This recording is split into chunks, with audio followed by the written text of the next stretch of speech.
The biggest problem that we face is listening to that voice in your head that's always there, harping on about utter nonsense.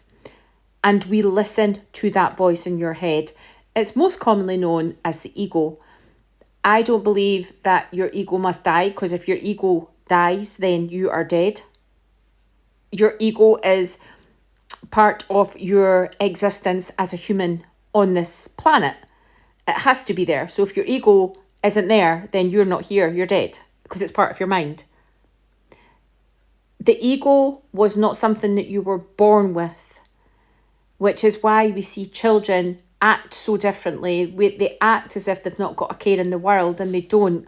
The ego hasn't been formed yet. The ego forms from about the age of 7, 8 years old, and it forms, and it's made up of what it's being fed by those around you, your parents, school teachers, siblings, friends, etc.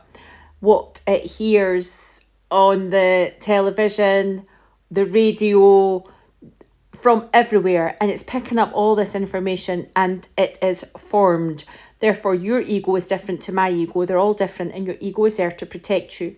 So whatever it feels is dangerous to you, it will try to prevent you and try to stop you from doing whatever it is you're doing. So you're looking to change something in your life. That means that your actions are going to be different. So you try and do something different. Let's just say that you are starting a digital marketing business. And instead of sitting at home at night in front of the telly, thinking about how you're going to pay your bills, how you're going to buy food for the month, you're going to start using that time to start thinking about what digital products you are going to make. What would be helpful to people?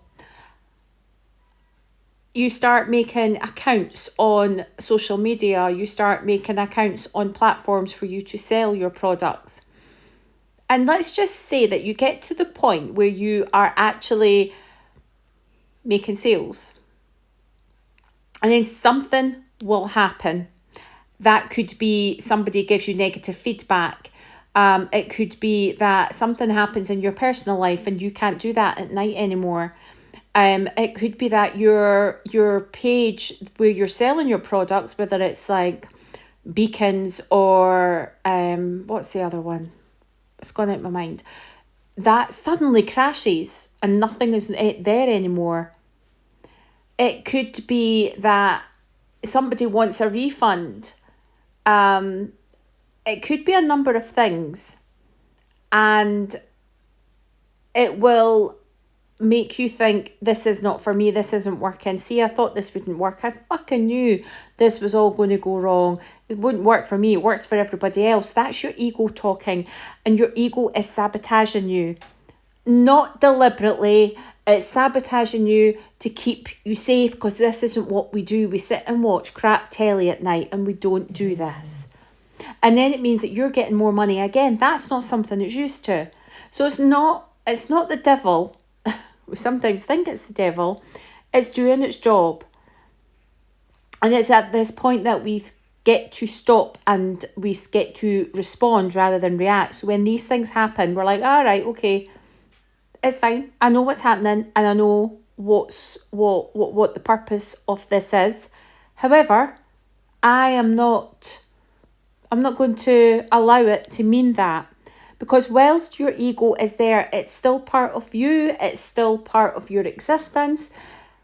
And the one thing that you do have control over is whether you choose to follow it, or whether you choose to accept what it's trying to do and understand what it's trying to do, because it's still part of you.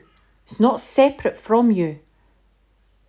And what you want is not separate from you either. The ego will think it is separate and will want you to do certain things to prove that it's separate from you, but it's not. It's all here ready, waiting for you.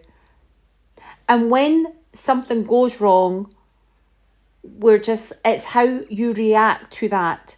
And we want to get to a place where we respond, because when we respond, my phone was saying that I had no power. So when we respond, it means that you're stopping and thinking, okay, what is going on here? Is my next action aligned to what I desire, or is it aligned to the ego's desire? And then you get to make that decision to say, yeah, it's not, it goes against what I want. So I'm going to keep going, and I'm going to sell more products. I'm going to find another place where I can sell products. I'm going to give that person the refund. That's okay. It doesn't mean anything. It only means what I'm choosing it to mean. And I get to choose. It means nothing. It was an experience. And if I'm selling products online, I'm going to get that experience.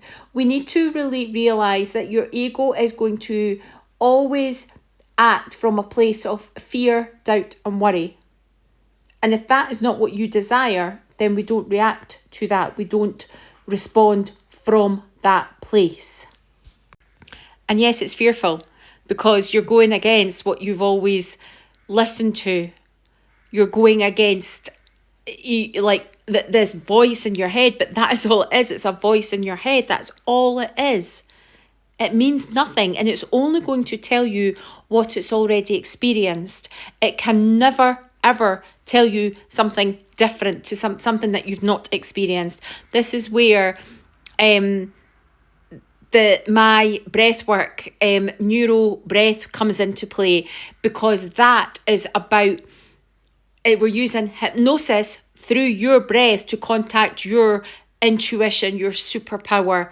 And we're going to ask it to reorganize some things to allow us to move forward, whether that's with your digital marketing business, whether that's with love, whether that's with fucking anything you want, health, wealth, relationships, love, work, anything. And I've worked with quite a number of CEOs recently, and it always makes me reflect, because, CEOs, I'm like, they're not into all of this. But I think that will, logic and intelligence and hard graft will get them so far. And then when that stops, which it will, then they're like, well, where else do I go? And that's when they start thinking about, maybe I should be looking more into my higher power, my higher self, to see what else, how I can use something that's bigger than me. And actually explaining to these people who are worth a lot of money, making a lot of money, they're top of their company, they're the top of their game, and explaining to them all about this. They're like, what? What do you mean that's my ego and it's not who I am? It's mind-blowing how they interpret this information. So if you are interested in anything to do with neurobreath, where we're using hypnosis and breath to change your identity, to change your life, to have transformation on a different level, on a cellular level, then you can comment below.